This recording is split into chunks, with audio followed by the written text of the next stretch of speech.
IPL 2025 season షెడ్యూల్కు సంబంధించి కీలక వివరాలను క్రిక్బజ్ కథనం వెల్లడించింది. బీసీసీఐ అంతర్గత వర్గాల సమాచారం ప్రకారం తొలి మ్యాచ్ ఈడెన్ గార్డెన్స్లో మార్చి 22న Kolkata knight riders royal challengers Bengaluru మధ్య జరగనుంది. గత ఏడాది రన్నరప్ జట్టు సన్ రైజర్స్ హైదరాబాద్ తర్వాత రోజు మధ్యాహ్నం ఉప్పల వేదికగా రాజస్థాన్ రాయల్స్ తో తలపడుతుంది. ఇక మే 25న ఆదివారం IPL final match Eden gardens లో జరుగుతుందని పేర్కొంది.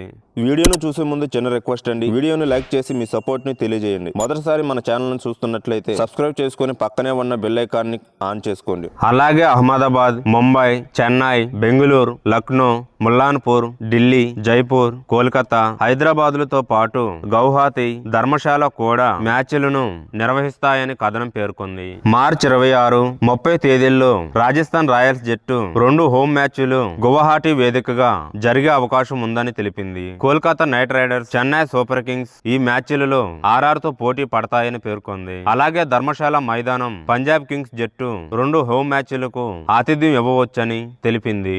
కాగా జనవరి 12న ముంబైలో జరిగిన ప్రత్యేక సర్వసభ్య సమావేశానికి హాజరైన బీసీసీఐ ఉపాధ్యక్షుడు రాజీవ్ శుక్లా మాట్లాడుతూ మార్చి 23 నుంచి ఈ వేదిక ఐపీఎల్ సీజన్ ప్రారంభం అవుతుందని వెల్లడించిన విషయం తెలిసిందే.